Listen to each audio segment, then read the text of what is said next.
Hi all, welcome to LearnWise. ലേൺവൈസിലേക്ക് ഏവർക്കും സ്വാഗതം.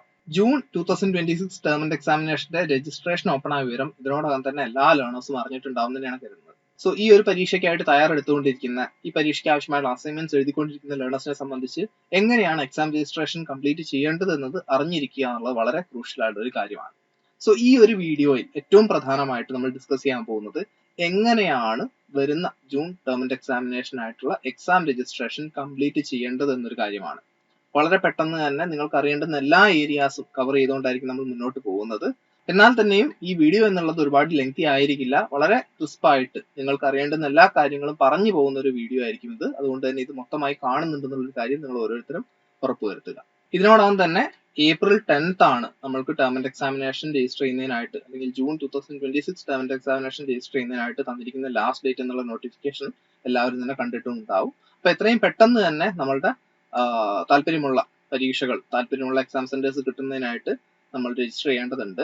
ആദ്യമേ തന്നെ പറയട്ടെ, നമ്മൾ എക്സാം എഴുതുന്നതിന് 2 മാനദണ്ഡങ്ങളാണ് വരുന്നത്.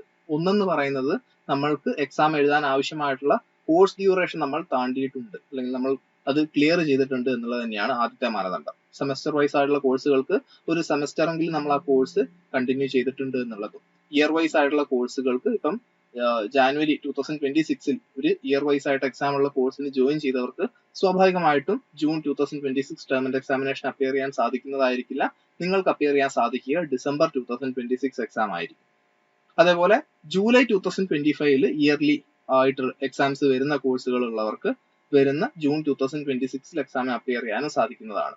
ഇനി സെമസ്റ്റർ വൈസ് എക്സാംസ് എഴുതുന്ന ലേണേഴ്സ് ആവട്ടെ, MBA പോലുള്ള കോഴ്സുകളിലുള്ളവർക്ക് ജാനുവരി 2026 ഫസ്റ്റ് സെമസ്റ്ററിന്റെ എക്സാമും, ഇനി നിങ്ങൾ ജൂലൈ 2025 രജിസ്റ്റർ ചെയ്തിട്ട് ഡിസംബർ 2025 ഡിസംബർ ടേം ആൻഡ് എക്സാമിനേഷനിൽ നിങ്ങളുടെ ഫസ്റ്റ് സെമസ്റ്റർ എക്സാംസ് ഒക്കെ തന്നെ എഴുതിയിട്ടുള്ളവരാണെങ്കിൽ, ഇനി എഴുതിയിട്ടില്ലെങ്കിൽ തന്നെ നിങ്ങൾ റീ രജിസ്ട്രേഷൻ ജാനുവരി 2026 കംപ്ലീറ്റ് ചെയ്തിട്ടുണ്ടെങ്കിൽ നിങ്ങൾക്ക് ഫസ്റ്റ് സെമസ്റ്ററിന്റെയും സെക്കൻഡ് സെമസ്റ്ററിന്റെയും എക്സാംസ് എഴുതാൻ നിങ്ങൾ എലിജിബിൾ ആണ് ജൂൺ 2026 ടേം ആൻഡ് എക്സാമിനേഷനിൽ.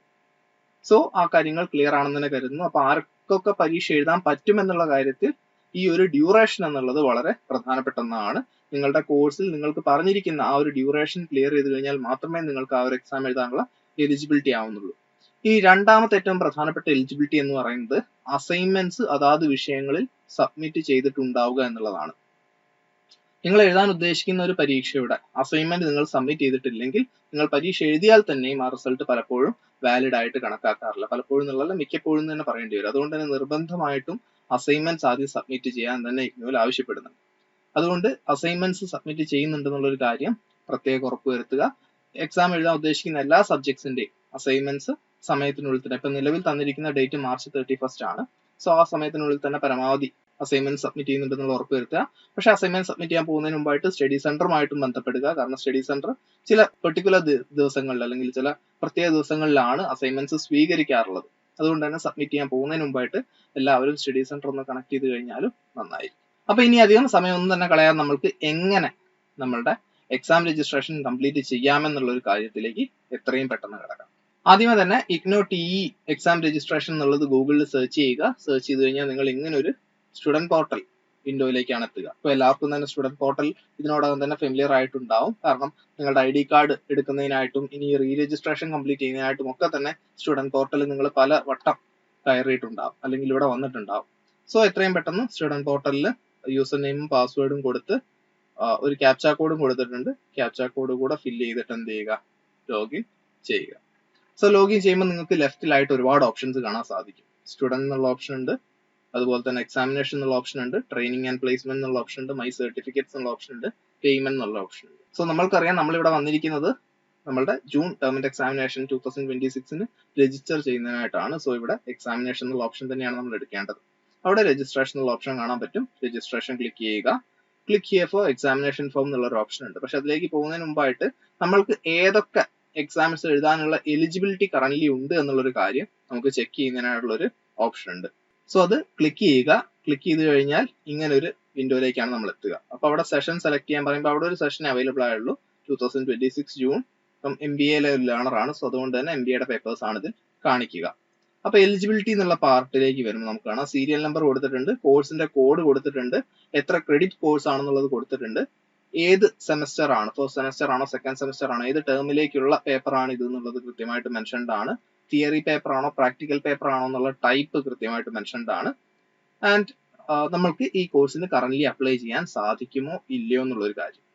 ഇതിപ്പം ഇയർലി ആയിട്ട് ജാനുവരി 2026 ജോയിൻ ചെയ്തിട്ടുള്ള ഒരു BA ഹിസ്റ്ററി ലേണർ ആണെങ്കിൽ ഇവിടെ ക്യാൻ അപ്ലൈ ഫോർ കോഴ്സ് എന്നുള്ളത് നോ എന്നാണ് ഉണ്ടാവുക. ഓക്കെ, ബിക്കോസ് അവർക്ക് എക്സാം എഴുതാൻ പറ്റുക എപ്പോഴായിരിക്കും, ഡിസംബർ 2026 ജാൻ 2026 എൻറോൾ ചെയ്തിട്ടുള്ള ഇയർലി എക്സാം വരുന്ന എല്ലാ പേപ്പറുകാർക്കും ഡിസംബർ 2026 അവരുടെ ഫസ്റ്റ് ഇയറിന്റെ എക്സാം എഴുതാൻ സാധിക്കുക. ജൂൺ 2026 എഴുതാൻ സാധിക്കുന്നതായിരിക്കില്ല. അപ്പൊ അതുകൊണ്ട് തന്നെ ഈ ഒരു കാര്യം പ്രത്യേകം നോട്ട് ചെയ്യാം. സോ ഇവിടെ സെമസ്റ്റർ 1ന്റെയും 2ന്റെയും പേപ്പേഴ്സ് ആണ് നമ്മൾക്ക് എഴുതാൻ എലിജിബിൾ ആയിട്ട് കാണിച്ചിരിക്കുന്നത്. ബിക്കോസ് ജൂലൈ 25 ബാച്ച് ലേണർ ആണ്. അതുകൊണ്ട് തന്നെ ജൂലൈ 25 ഫസ്റ്റ് സെമസ്റ്ററിന്റെ പേപ്പേഴ്സ് എഴുതാൻ എലിജിബിൾ ആണ്.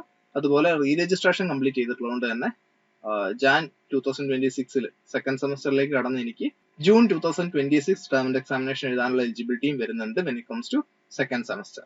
സോ അത് ഇവിടെ കൃത്യമായിട്ട് കാണാൻ പറ്റും. അപ്പൊ നമുക്ക് എലിജിബിലിറ്റി ഉണ്ടോ ഇല്ലയോ എന്നുള്ളത് ഇതിൽ കയറി കഴിഞ്ഞാൽ വളരെ വ്യക്തമായിട്ട് മനസ്സിലാക്കാവുന്നതാണ്. ഇനി നമുക്ക് തിരിച്ചു പോവാം. തിരിച്ചു പോയിട്ട് ഇവിടെ സെർച്ച് എക്സാം സെന്റർ എന്നുള്ള ഓപ്ഷൻ ഉണ്ട്. ഇപ്പൊ ഏതൊക്കെ എക്സാം സെന്റേഴ്സ് ഉണ്ട് എന്നുള്ളത് ആ എക്സാം സെന്റേഴ്സിൽ പെൻ ആൻഡ് പേപ്പറും അതുപോലെ തന്നെ CBT അഥവാ കമ്പ്യൂട്ടർ ബേസ്ഡ് ടെസ്റ്റ് ഉണ്ട്. ഇപ്പൊ ഓൺലൈനായിട്ട് എടുക്കുന്നവർക്ക് CBT അപ്പിയർ ചെയ്യാവുന്നതാണ്. അപ്പൊ അങ്ങനത്തെ സാഹചര്യങ്ങളിൽ ഏത് സെന്ററിൽ ഏത് ടൈപ്പ് ഓഫ് എക്സാം ആണ് ഉള്ളത് ആൻഡ് ആ ഒരു സെന്ററിന്റെ അഡ്രസ് അടക്കം ഇവിടെ കൊടുത്തിട്ടുണ്ട്. സോ നിങ്ങൾക്ക് എക്സാം സെന്ററിന്റെ പേര് അറിയാമെങ്കിൽ ഇവിടെ സെന്റർ സെർച്ച് ചെയ്യുക. അപ്പം ശ്രീ കേരളവർമ്മ SKV എന്നാണ് അറിയപ്പെടുന്നത്. സോ SKV കോളേജ് തൃശ്ശൂർ, അതിന്റെ അഡ്രസ് ഇവിടെ കൊടുത്തിട്ടുണ്ട്. പെൻ ആൻഡ് പേപ്പർ എന്നുള്ളത് കൃത്യമായിട്ട് മെൻഷൻഡ് ആണ്. CBT എന്നുള്ളത് അവൈലബിൾ അല്ല. ഇനി അതേ സ്ഥാനത്ത് നമുക്കിവിടെ JDT കൊടുക്കാം. കോഴിക്കോട് ഏറ്റവും പ്രധാനപ്പെട്ട അല്ലെ വടകര റീജിയണൽ സെന്ററിന് കീഴിൽ വരുന്ന ഏറ്റവും പ്രധാനപ്പെട്ട ഒരു സ്റ്റഡി സെന്റർ ആണ്. സോ ഇവിടെ നോക്കിക്കഴിഞ്ഞാൽ നിങ്ങൾക്ക് കാണാൻ സാധിക്കും കമ്പ്യൂട്ടർ ബേസ്ഡ് ടെസ്റ്റ് എന്നുള്ളത് കൊടുത്തിട്ടുണ്ട്, പെൻ ആൻഡ് പേപ്പർ എന്നുള്ള ഓപ്ഷനും കൊടുത്തിട്ടുണ്ട്. അതായത് JDT നിങ്ങൾ എക്സാമിന് സെലക്ട് ചെയ്യുമ്പോൾ ഓൺലൈൻ കോഴ്സുകാരൊക്കെ ആണെങ്കിൽ നിങ്ങൾക്ക് എന്ത് ചെയ്യാം, JDT ഒരു ഓപ്ഷൻ ആയിട്ട് എടുക്കാം. ബിക്കോസ് CBT എന്നുള്ള ഒരു ഓപ്ഷൻ JDT അവൈലബിൾ ആണ്. അപ്പൊ അങ്ങനെ നമ്മൾ രണ്ട് ഓപ്ഷൻസ് നമ്മൾ എക്സ്പ്ലോർ ചെയ്തു. ഏതൊക്കെ ഓപ്ഷൻസ് ആണ് നമ്മൾ എക്സ്പ്ലോർ ചെയ്തിട്ടുള്ളത് നിലവിൽ? ഒന്ന് കോഴ്സിന്റെ എലിജിബിലിറ്റി സ്റ്റാറ്റസ് ആണ്, രണ്ടാമത്തത് എക്സാം സെന്റർ സെർച്ച് ചെയ്യുന്ന ഒരു ഓപ്ഷനുമാണ്. സോ ഇതെല്ലാം കഴിഞ്ഞ ശേഷം അത് കണ്ട് മനസ്സിലാക്കിയ ശേഷം നമ്മൾ എന്ത് ചെയ്യണം, എക്സാമിനേഷൻ ഫോമിലേക്ക് കടക്കേണ്ടതുണ്ട്. ഇവിടെ ഒരുപാട് കാര്യങ്ങൾ കൊടുത്തിട്ടുണ്ടെങ്കിലും നമ്മൾ ഇതിൽ ഏറ്റവും പ്രധാനപ്പെട്ട കാര്യങ്ങളാണ് പറഞ്ഞു പോകുന്നുണ്ടാവുക. സോ അതിൽ ഏറ്റവും പ്രധാനപ്പെട്ട ഒരു കാര്യം എന്ന് പറയുന്നത് TE രജിസ്റ്റർ ചെയ്യാനുള്ള ലാസ്റ്റ് ഡേറ്റ് ആണ്. അപ്പൊ നമുക്കിവിടെ കാണാൻ സാധിക്കും മാർച്ച് 10, 2026 ആണ് ലേറ്റ് ഫീ ഇല്ലാതെ നമ്മൾക്ക് എക്സാം രജിസ്റ്റർ ചെയ്യാൻ സാധിക്കും. അപ്പൊ എല്ലാവരും എക്സാം രജിസ്റ്റർ ചെയ്യുന്ന സമയത്ത് ലേറ്റ് ഫീ അടയ്ക്കാതെ തന്നെ എക്സാം രജിസ്ട്രേഷൻ കംപ്ലീറ്റ് ചെയ്യാൻ ശ്രമിക്കുക. ബിക്കോസ് ഓരോ പേപ്പറിനും നോർമലി 200 രൂപയാണ് നമ്മൾ തിയറി പേപ്പറിന് പേ ചെയ്യേണ്ടതെങ്കിൽ ഫൈൻ വരുമ്പോൾ ആ ഫീസ് കൂടുക തന്നെ ചെയ്യും. അപ്പൊ അതുകൊണ്ട് ആ ഒരു ഫീ വരുന്നതിന് മുമ്പ് തന്നെ ഈ കിട്ടിയിരിക്കുന്ന 30 ദിവസത്തിനുള്ളിൽ തന്നെ നമ്മൾ രജിസ്റ്റർ ചെയ്യുന്നുണ്ട് എന്നുള്ളൊരു കാര്യം ഉറപ്പുവരുത്തുക. ഇനി അടുത്ത പ്രധാനപ്പെട്ട ഒരു കാര്യം എന്ന് പറയുന്നത് നമ്മളുടെ ഓരോ എക്സാമിനും വരുന്ന അല്ലെങ്കിൽ നമ്മൾ എഴുതാൻ ഉദ്ദേശിക്കുന്ന പേപ്പറിന്റെ ഫീസ് എത്രയാണെന്നുള്ളതാണ്. ഇനി ഫീസിലേക്ക് കടക്കുന്നതിന് മുമ്പ് ഒരൊറ്റ കാര്യം കൂടെ സൂചിപ്പിക്കാനുള്ളത്, exam is likely to commence from 1st June എന്ന് പറയുന്നുണ്ട്. ജൂൺ 1-ാം തീയതി തൊട്ട്. ഇപ്പൊ നമ്മൾ ഓൾറെഡി നമ്മളുടെ ടെന്റേറ്റീവ് ടൈം ടേബിൾ ഒക്കെ തന്നെ അല്ലെ ടെന്റേറ്റീവ് ഡേറ്റ് ഷീറ്റ് ഒക്കെ തന്നെ കണ്ടിട്ടുണ്ട്. അതിൽ ജൂൺ 1, 2026 തൊട്ട് എക്സാംസ് കൊടുത്തിട്ടുണ്ട്. അപ്പൊ മോസ്റ്റ്ലി ആ ഒരു ഡേറ്റിൽ തന്നെ സ്റ്റാർട്ട് ചെയ്യുന്ന ഒരു കാര്യം കൂടെ ഇതിൽ റീഅഷ്യൂർ ചെയ്യുന്നുണ്ട്. ODL പ്രോഗ്രാംസ് ആണെങ്കിലും ഓൺലൈൻ പ്രോഗ്രാംസ് ആണെങ്കിലും സെയിം ഡേറ്റിൽ തന്നെയാണ് സ്റ്റാർട്ട് ചെയ്യാന്നുള്ളതാണ് അതിൽ കൊടുത്തിട്ടുള്ളത്. ഇനി 2023 സൈക്കിൾ തൊട്ടിട്ട് എഴുതുന്ന ലേണേഴ്സിനെ സംബന്ധിച്ച് തിയറി പേപ്പറിന് 200 റുപ്പീസ് ആണ് പെർ പേപ്പർ എന്നുള്ള രീതി ഫീസ് വരുന്നത്. ഇപ്പൊ 7 പേപ്പർ എഴുതുന്നുണ്ടെങ്കിൽ നിങ്ങൾ അടയ്ക്കേണ്ടതായിട്ട് വരുന്ന ഫീ എന്ന് പറയുന്നത് ഈ പേപ്പർ ഇനത്തിൽ 1400 രൂപയാണ്. 5 പേപ്പർ ആണ് എഴുതുന്നതെങ്കിൽ 1000 രൂപയാണ്. തിയറി പേപ്പേഴ്സ് മാത്രമാണ് എഴുതുന്നതെങ്കിൽ നിങ്ങൾ അടയ്ക്കേണ്ടതായിട്ട് വരുന്നത്. ഇനി അടുത്ത് പ്രാക്ടിക്കൽ ഫീ വരുന്നുണ്ട്. അതെന്ന് വെച്ച് കഴിഞ്ഞാൽ 4 ക്രെഡിറ്റ് വരെയുള്ള പ്രാക്ടിക്കൽ ആണെങ്കിൽ 300 രൂപയാണ് ഓരോ കോഴ്സിനും നമ്മൾ പേ ചെയ്യേണ്ടത്. ഇനി 4 ക്രെഡിറ്റിന് മുകളിലുള്ള കോഴ്സുകളാണെങ്കിൽ 500 രൂപയാണ് ഓരോ കോഴ്സിനുമായിട്ട് നമ്മൾ പേ ചെയ്യേണ്ടതായിട്ട് വരുന്നത്. ഇനി പ്രൊജക്ടിന്റെ ഒരു ഫീ കൂടെ പേ ചെയ്യേണ്ടതുണ്ട്. 4 ക്രെഡിറ്റ് വരെയുള്ള പ്രൊജക്ടിന് 300 രൂപയും 4 ക്രെഡിറ്റിന് മുകളിൽ വരുന്ന പ്രൊജക്ടിന് 500 രൂപയും എന്നുള്ള നിരക്കിലാണ് നമ്മൾ ആ പേയ്മെന്റും ചെയ്യേണ്ടതായിട്ടുള്ളത്. അതുപോലെ ശ്രദ്ധിക്കേണ്ട ഒരു കാര്യം ലേറ്റ് ഫീയുടെ ഒരു കാര്യമാണ്. ഞാൻ പറഞ്ഞിരുന്നു ലേറ്റ് ഫീ എന്നുള്ളത് ഇല്ലാതെ തന്നെ പേ ചെയ്യാൻ നോക്കണം എന്നുള്ളത്. ബിക്കോസ് ലേറ്റ് ഫീ എന്ന് പറയുന്നത് 1100 രൂപയാണ്. ഇപ്പൊ നിങ്ങൾ 5 പേപ്പർ എഴുതാൻ ഉദ്ദേശിച്ചിട്ടുള്ള ലേണർ ആണെങ്കിൽ നിങ്ങൾ അവിടെ 1000 രൂപയെ പേ ചെയ്യേണ്ടതുള്ളൂ. പക്ഷെ ഈ ലാസ്റ്റ് ഡേറ്റ് കഴിഞ്ഞിട്ടാണ് നിങ്ങൾ അപ്ലൈ ചെയ്യുന്നതെങ്കിൽ ആ 1000-നോടൊപ്പം തന്നെ ഒരു 1100 രൂപ കൂടെ നിങ്ങൾ അഡീഷണലി പേ ചെയ്യേണ്ടതായിട്ട് വരും. അതായത് 2100 രൂപ ഇൻ ടോട്ടൽ പേ ചെയ്യേണ്ടതായിട്ട് വരും. 3 പേപ്പറാണ് എഴുതുന്നതെങ്കിൽ 600 രൂപയ്ക്ക് പകരം നിങ്ങൾ 1700 രൂപ 1100 ലേറ്റ് ഫീയും കൂടെ ചേർത്തിട്ടാണ് പേ ചെയ്യേണ്ടതായിട്ട് വരും. അപ്പൊ ആ ഒരു സാഹചര്യത്തിലേക്ക് എത്തുന്നില്ല എന്നുള്ള കാര്യം പ്രത്യേകം ശ്രദ്ധിക്കുക. ഇനി ഇവിടെ പരീക്ഷ എഴുതാൻ എലിജിബിൾ ആയിട്ടുള്ളവരുടെ കണ്ടീഷൻസ് കൃത്യമായിട്ട് പറയുന്നുണ്ട്. ഒന്നെന്ന് പറയുന്നത് കോഴ്സ് ഫീ ആ ഒരു ഇയറിലേക്കുള്ളതായാലും സെമസ്റ്ററിലേക്കുള്ളതായാലും പേ ചെയ്തിട്ടുണ്ടാവണം എന്നുള്ളതാണ്. ഇനി പ്രോഗ്രാം ഗൈഡ് പ്രകാരമുള്ള പ്രൊവിഷൻസ് ഒക്കെ തന്നെ പാലിച്ചുകൊണ്ടായിരിക്കണം ഈ കോഴ്സ് കണ്ടിന്യൂ ചെയ്തിട്ടുണ്ടായിരിക്കേണ്ടത്. ഇനി എക്സാമിനേഷൻ ഫോം സമയത്തിന് സബ്മിറ്റ് ചെയ്തിട്ടുള്ളവർക്കേ പരീക്ഷയ്ക്ക് അപ്പിയർ ചെയ്യാൻ സാധിക്കുന്നുണ്ടാവുകയുള്ളൂ.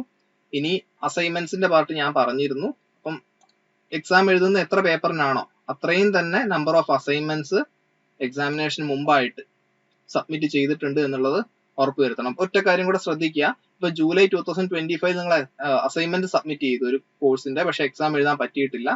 ഈ വരുന്ന ഡിസംബറിൽ നിങ്ങൾക്ക് അത് എഴുതാൻ പറ്റിയില്ല. പക്ഷെ ഈ വരുന്ന ജൂൺ 2026 ടേമിന്റെ എക്സാമിനേഷൻ നിങ്ങൾക്ക് ആ പരീക്ഷ എഴുതണം എന്നുണ്ടെങ്കിൽ വീണ്ടും അസൈൻമെന്റ് സബ്മിറ്റ് ചെയ്യേണ്ടതായിട്ട് വരുന്നില്ല. ഒരു അസൈൻമെന്റ് സബ്മിറ്റ് ചെയ്ത് അതിന്റെ സ്കോർ ഉണ്ടെങ്കിൽ നിങ്ങൾക്ക് പിന്നീട് ടേമിന്റെ എക്സാമിനേഷൻ മാത്രം അപ്പിയർ ചെയ്താൽ മതിയാവും. വീണ്ടും അസൈൻമെന്റ് വെക്കേണ്ടുന്ന ഒരു സാഹചര്യവും ഇല്ല എന്നുള്ളത് പ്രത്യേകം ശ്രദ്ധിക്കുക. ഇനി ലാസ്റ്റ് കണ്ടീഷൻ നമുക്ക് നോക്കാം. their registration for the program should be valid. അതായത് രജിസ്ട്രേഷൻ എല്ലാ രീതിയിലും വാലിഡ് ആയിട്ടുള്ള ഒരു രജിസ്ട്രേഷൻ ആയിരിക്കണം. നമ്മളുടെ സർട്ടിഫിക്കറ്റ്സ് പ്രോപ്പർ ആയിരിക്കണം. ബാക്കി എൻറോൾമെന്റ് നമ്പർ ആയാലും അതുപോലുള്ള എല്ലാ കാര്യങ്ങളും പ്രോപ്പർ ആണെന്നുള്ളത് എൻഷുർ ചെയ്യണം എന്നുള്ളതാണ് പറയുന്നത്. അത് കഴിഞ്ഞ് ഇതൊക്കെ തന്നെയാണ് പ്രധാനമായിട്ട് ഇതിൽ പറയുന്ന ഇൻസ്ട്രക്ഷൻസ്. ഇനി നമുക്ക് താഴേക്ക് പോയി കഴിഞ്ഞാൽ ബാക്കി കൂടുതൽ ഡീറ്റെയിൽസിലേക്ക് കടക്കാം. സോ ഇവിടെ ഒരു ടിക്ക് മാർക്ക് ചെയ്യാനുണ്ട്, ഒരു അണ്ടർടേക്കിംഗ് പോലെയാണ്. And next proceed to fill online examination form click ചെയ്യുക. അങ്ങനെ ക്ലിക്ക് ചെയ്യുമ്പോൾ നമ്മളുടെ എക്സാമിനേഷൻ രജിസ്ട്രേഷനിലേക്ക് ഒരു സ്റ്റെപ്പ് കൂടെ അടുത്ത് വന്നിരിക്കുകയാണ്. ഇവിടെ നമ്മൾ സെലക്ട് ചെയ്യേണ്ട കാര്യങ്ങൾ, നമ്മളുടെ ബേസിക് ഡീറ്റെയിൽസ് ഒക്കെ നമുക്ക് ഇവിടെ കാണാൻ പറ്റും. പിന്നീട് സെലക്ട് ചെയ്യേണ്ട കാര്യങ്ങൾ എക്സാമിനേഷൻ സെന്റർ റീജിയൺ ഏതാണെന്നുള്ളത് സെലക്ട് ചെയ്യണം. ഇവിടെ വെച്ചാണ് നിങ്ങൾ എക്സാം എഴുതാൻ ഉദ്ദേശിക്കുന്നത്, അല്ലെ നിങ്ങളുടെ റീജിയണൽ സെന്റർ ഏതാണെന്നുള്ളത് ആ നിങ്ങൾ എഴുതാൻ ഉദ്ദേശിക്കുന്ന സെന്ററിന്റെ റീജിയണൽ സെന്റർ ആണ് ആവശ്യം. ഒരു കാര്യം കൂടെ പറയട്ടെ, നിങ്ങളിപ്പം വടകര റീജിയണൽ സെന്റർ അല്ലെങ്കിൽ കൊച്ചിൻ റീജിയണൽ സെന്ററിൽ കോഴ്സ് ചെയ്യുന്ന ഒരു ലേണർ ആണെന്നിരിക്കട്ടെ.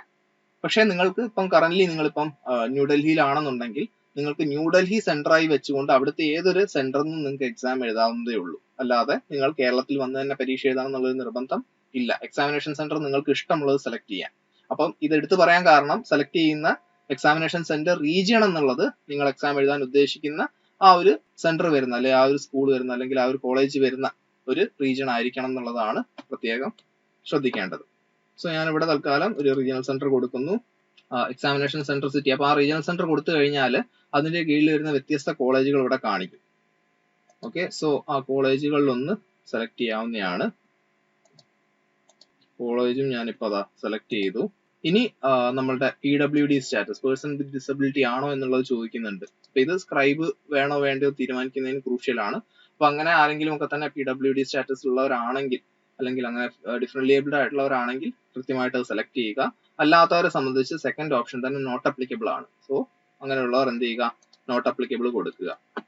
ഇനി ഇവിടെ ഒരു ഡിക്ലറേഷൻ കൂടെ ഉണ്ട്, അവിടെ യെസ് കൊടുക്കാനുള്ള ഒരു ഓപ്ഷൻ നമുക്കുള്ളൂ, അത് കൊടുക്കുന്നുണ്ട് എന്നുള്ളത് എൻഷുർ ചെയ്യുക. മറ്റൊന്നുമല്ല, അസൈൻമെന്റ്സ് ഒക്കെ തന്നെ സമയത്തിന് ഞാൻ സബ്മിറ്റ് ചെയ്യും. കാരണം എക്സാം രജിസ്ട്രേഷൻ നേരത്തെ തുടങ്ങി, അതിനുശേഷമാണ് അസൈൻമെന്റ്സ് സബ്മിറ്റ് ചെയ്യുന്നത്.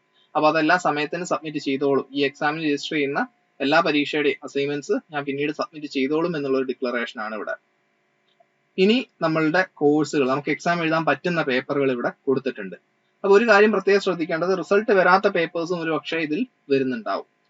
നിങ്ങളുടെ ഫസ്റ്റ് സെമസ്റ്ററിൽ നിങ്ങൾ എഴുതിയ റിസൾട്ടുകളൊക്കെ തന്നെ ഓരോന്നായിട്ട് ഒരുപാട് റിസൾട്ട് വന്നിട്ടുണ്ടെങ്കിൽ ചില റിസൾട്ട്സ് ഒക്കെ തന്നെ പെൻഡിങ് ആയിട്ടുള്ളവരുണ്ടാവും. അവർക്ക് എഴുതിയ കാര്യത്തിൽ കോൺഫിഡൻസ് ഉണ്ടെങ്കിൽ വീണ്ടും അത് ഓപ്റ്റ് ചെയ്യേണ്ടതില്ല. മേ ബി റിസൾട്ട് വരുമ്പോൾ നിങ്ങൾ എന്തായാലും പാസ് ആവുന്നുണ്ടാവും. ഇനി അതിൽ സംശയമുള്ളവരാണെങ്കിൽ ആ പേപ്പർ കൂടെ സെലക്ട് ചെയ്തിട്ടാണ് നിങ്ങൾ എക്സാമിനേഷൻ രജിസ്ട്രേഷൻ കംപ്ലീറ്റ് ചെയ്യുന്നത് എന്നുള്ളതും ഉറപ്പാക്കുക. സോ ഇവിടെ സെമസ്റ്റർ 2-ലെ പേപ്പറുകളൊക്കെ തന്നെ ഞാൻ ഓപ്റ്റ് ചെയ്യാണ്. സോ 7 പേപ്പറാണ് വരുന്നത്. 7 പേപ്പർ ഓപ്റ്റ് ചെയ്തു, സേവ് ആൻഡ് കണ്ടിന്യൂ കൊടുക്കുന്നു. അപ്പോൾ കൃത്യമായിട്ട് മേലെ ഒരു നോട്ടിഫിക്കേഷൻ വരുന്നുണ്ട്, seat not available for MMPC 10 managerial economics as at selected exam centre. ഞാൻ സെലക്ട് ചെയ്തിരിക്കുന്ന എക്സാം സെന്ററിൽ ഈ ഒരു പേപ്പർ ഇല്ല എന്നാണ് പറയുന്നത്. അപ്പൊ എനിക്ക് പിന്നെ 2 ഓപ്ഷൻസ് ഉണ്ട്. ഒന്നെന്ന് വെച്ച് കഴിഞ്ഞാൽ മറ്റൊരു സെന്ററിലേക്ക് മൊത്തം എന്റെ പേപ്പേഴ്സും കിട്ടുന്ന ഒരു സെന്ററിലേക്ക് എനിക്ക് കൊടുക്കാം. രണ്ടാമത്തെ എന്റെ ഓപ്ഷൻ എന്ന് പറയുന്നത് ഈ പേപ്പർ ഞാൻ ഇങ്ങോട്ട് എഴുതുന്നില്ല എന്ന് തീരുമാനിച്ചിട്ട് എന്ത് ചെയ്യാം, ബാക്കി പേപ്പേഴ്സ് ഓപ്റ്റ് ചെയ്യാം. ഈ രണ്ട് ഓപ്ഷൻസിൽ ഏതാണോ നിങ്ങൾക്ക് കൺവീനിയന്റ് അത് നിങ്ങൾക്ക് എടുക്കാം. മൊത്തം എക്സാമും എഴുതണം എന്ന് നിർബന്ധമുള്ളവരെ സംബന്ധിച്ച് മറ്റൊരു സെന്റർ എടുക്കുന്നതായിരിക്കും എന്തുകൊണ്ടും ബെസ്റ്റ്. അതല്ല ഒരു പേപ്പർ പിന്നീട് എഴുതിയാലും കുഴപ്പമില്ല, എനിക്ക് ഇന്ന സെന്ററിൽ നിന്ന് തന്നെ പരീക്ഷ എഴുതണം എന്ന് ചിന്തിക്കുന്നവരെ സംബന്ധിച്ച് ഈ ഒരു ഓപ്ഷൻ ആയിരിക്കും ബെസ്റ്റ്. സോ ആ ഒരു പേപ്പർ മാത്രം എക്സ്ക്ലൂഡ് ചെയ്യുന്നുണ്ട് ഞാൻ ഫോർ ദ ടൈം ബീങ്. അത് എക്സ്ക്ലൂഡ് ചെയ്ത് ബാക്കി എല്ലാ പേപ്പേഴ്സും വീണ്ടും ഞാൻ ഓപ്റ്റ് ചെയ്ത് കൊടുക്കുകയാണ്. വീണ്ടും ഞാൻ ഓപ്റ്റ് ചെയ്ത് കൊടുത്തിട്ടുണ്ട്. അപ്പൊ അത് ഓക്കെ ആയിട്ടുണ്ട്. അപ്പൊ ഇത്രയേ ഉള്ളൂ എക്സാമിനേഷന്റെ രജിസ്ട്രേഷൻ പാർട്ട് എന്ന് പറയുന്നത്. ഇനി എനിക്ക് ഇത് അപ്ഡേറ്റ് ചെയ്യണം എന്നുണ്ടെങ്കിൽ എന്റെ കോഴ്സ് ഓപ്റ്റ് ചെയ്ത കോഴ്സ് എന്റെ എക്സാമിനേഷൻ സിറ്റി ഒക്കെ തന്നെ എനിക്ക് അപ്ഡേറ്റ് ചെയ്യണം എന്നുണ്ടെങ്കിൽ താഴെ ഇവിടെ ഒരു ഓപ്ഷൻ നിങ്ങൾക്ക് കാണാം. Update course or examination centre city എന്നുള്ള ഒരു ഓപ്ഷൻ കാണാം. പേയ്മെന്റ് ഗേറ്റ് വേ എക്സാം എന്നുള്ള ഒരു ഓപ്ഷൻ കാണാം. സോ ഇവിടെ പേയ്മെന്റ് ഗേറ്റ് വേയിൽ ക്ലിക്ക് ചെയ്ത് കഴിഞ്ഞാൽ പിന്നീട് നിങ്ങൾക്ക് ഓൺലൈൻ വഴി UPI വഴിയും കാർഡ് വഴിയും നെറ്റ് ബാങ്കിങ് വഴിയും പേയ്മെന്റ്സ് ചെയ്യാവുന്നതാണ്. മൾട്ടിപ്പിൾ ഗേറ്റ് വേസും അവൈലബിൾ ആണ്. ഇനി ഇതിൽ ശ്രദ്ധിക്കേണ്ട മറ്റൊരു കാര്യം എന്ന് പറഞ്ഞു കഴിഞ്ഞാൽ അടയ്ക്കേണ്ട എമൗണ്ട് എത്രയാണെന്നുള്ളത് പ്രയർ ആയിട്ട് തന്നെ ഇൻഫോം ചെയ്യുന്നുണ്ട്. അടയ്ക്കേണ്ട എമൗണ്ട് എത്രയാണെന്നുള്ളത് ഇവിടെ 1200 കൊടുത്തിട്ടുണ്ട്. ഞാൻ പറഞ്ഞു 7 പേപ്പറാണ് ഉണ്ടായിരുന്നത്, അതിന്ന് ഒന്ന് നമ്മൾ റിമൂവ് ചെയ്തു, കാരണം ഉദ്ദേശിച്ച സെന്ററിൽ ആ കോഴ്സ് ഇല്ല. അപ്പൊ ആ സാഹചര്യത്തിൽ ആ ഒരു കോഴ്സ് അല്ലെ ആ ഒരു പേപ്പർ റിമൂവ് ചെയ്തപ്പം 6 പേപ്പർ ബാക്കിയായി. 6 × 200 1200 രൂപയാണ് ഫീസ് ആയിട്ട് വരുന്നത്. ഓക്കെ, സോ ആ ഒരു എമൗണ്ട് ആണ് ഇവിടെ പേ ചെയ്യേണ്ടത്. അപ്പൊ ഇത്രയും എളുപ്പത്തിൽ തന്നെ ചെയ്യാൻ പറ്റുന്ന, ബേസിക്കലി എനിക്ക് എന്റെ കോഴ്സിനെ പറ്റി, ഞാൻ എഴുതേണ്ട പേപ്പറുകളെ പറ്റി ഒരു ധാരണയുണ്ടെങ്കിൽ, ഞാൻ എവിടുന്നാണ് പരീക്ഷ എഴുതേണ്ടത് എന്നതിനെ പറ്റി ധാരണയുണ്ടെങ്കിൽ 10 മിനിറ്റ് കൊണ്ട് നമുക്ക് കംപ്ലീറ്റ് ചെയ്യാൻ പറ്റുന്ന ഒരു കാര്യമായിട്ട് തന്നെ ഇതിനെ കണക്കാക്കുക. സോ ഈ ഒരു സമയം കണ്ടെത്തി എത്രയും പെട്ടെന്ന് തന്നെ തങ്ങളുടെ എക്സാം രജിസ്ട്രേഷൻ കംപ്ലീറ്റ് ചെയ്യുന്നുണ്ടെന്നുള്ള ഉറപ്പുവരുത്തുക. കാരണം മറ്റൊന്നുമല്ല, ഞാൻ പറഞ്ഞു ഫസ്റ്റ് കം ഫസ്റ്റ് സെർവ് ബേസിസിലാണ് നമ്മളുടെ സ്റ്റഡീസ് എക്സാം സെന്റേഴ്സ് ഒക്കെ തന്നെ ഫിൽ ആയിക്കൊണ്ടിരിക്കുന്നത്. അതുകൊണ്ട് എത്ര ഏർലി ആയിട്ട് നിങ്ങൾ രജിസ്റ്റർ ചെയ്യുന്നോ, നിങ്ങൾ തന്നെ നിങ്ങളുടെ കാര്യങ്ങൾ മനസ്സിലാക്കി എത്ര ഏർലി ആയിട്ട് നിങ്ങൾ രജിസ്റ്റർ ചെയ്യുന്നോ അത്രയും നിങ്ങൾക്ക് ആഗ്രഹമുള്ള സ്റ്റഡി സെന്ററിൽ ആഗ്രഹമുള്ള പേപ്പേഴ്സ് എഴുതാനുള്ള സാധ്യത കൂടിക്കൊണ്ടേയിരിക്കും. അത് പ്രത്യേകം ഓർക്കുക. അങ്ങനെ ആ ഫീ പേയ്മെന്റോട് കൂടി തന്നെ നമ്മുടെ എക്സാം രജിസ്ട്രേഷൻ എന്നുള്ളൊരു കടമ്പ നമ്മൾ കടക്കുകയാണ്. ആൻഡ് ഇത്രയും ഈ പറഞ്ഞിരിക്കുന്ന കാര്യങ്ങളിൽ എന്തെങ്കിലും കൺഫ്യൂഷൻസോ എന്തെങ്കിലും ഡൗട്ട്സോ ഉണ്ടെങ്കിൽ നിങ്ങൾക്ക് കമന്റ് ബോക്സിൽ ചോദിക്കാവുന്നതാണ്. ആൻഡ് ലേൺവൈസിനെ പറ്റി അറിയാത്തവർക്കായിട്ട് വളരെ ചുരുക്കം വാക്കുകൾ ഞാൻ ലേൺവൈസിനെ പരിചയപ്പെടുത്താം. രാജ്യത്തെ ഏറ്റവും മികച്ച ഡിസ്റ്റൻസ് എഡ്യൂക്കേഷൻ യൂണിവേഴ്സിറ്റി ആയിട്ടുള്ള ഇന്ദിരാഗാന്ധി നാഷണൽ ഓപ്പൺ യൂണിവേഴ്സിറ്റി നൽകി വരുന്ന 34ഓളം വരുന്ന പ്രോഗ്രാമുകൾ നിങ്ങൾക്ക് first year, second year, third year, fourth ഇയറിന് ആവശ്യമായിട്ടുള്ള എല്ലാവിധ സപ്പോർട്ടും പ്രൊവൈഡ് ചെയ്യുന്ന കേരളത്തിലെ ഏറ്റവും മികച്ച ഇഗ്നോ സപ്പോർട്ട് പ്ലാറ്റ്ഫോം തന്നെയാണ് ലേൺവൈസ്. ഒരു വിർച്വൽ യൂണിവേഴ്സിറ്റി പോലെ പ്രവർത്തിച്ചു വരുന്ന ലേൺവൈസ് തങ്ങളുടെ എല്ലാ ലേണേഴ്സിനും ഒരു ഡിഗ്നിഫൈഡ് ലേണിംഗ് എക്സ്പീരിയൻസ് ഉറപ്പാക്കുന്നുണ്ട്. കൂടുതൽ അറിയുന്നതിനായിട്ട് എത്രയും പെട്ടെന്ന് താഴെ കൊടുത്തിരിക്കുന്ന ഡിസ്ക്രിപ്ഷനിൽ നിങ്ങൾക്ക് കാണാൻ സാധിക്കും ഒരു വാട്സ്ആപ്പ് ലിങ്ക് കൊടുത്തിട്ടുണ്ട്. ആ ലിങ്കിൽ ക്ലിക്ക് ചെയ്ത് ഞങ്ങളുടെ എക്സിക്യൂട്ടീവുമായിട്ട് കോൾ ത്രൂ അല്ലെങ്കിൽ ചാറ്റ് ത്രൂ ബന്ധപ്പെടുക. അപ്പോൾ മറ്റൊരു പ്രധാന വീഡിയോയുമായിട്ട് നിങ്ങൾക്ക് യൂസ്ഫുൾ ആവുന്ന ഒരു കോണ്ടന്റുമായിട്ട് ഞാൻ വീണ്ടും വരുന്നതായിരിക്കും. അതുവരേക്കും ബൈ.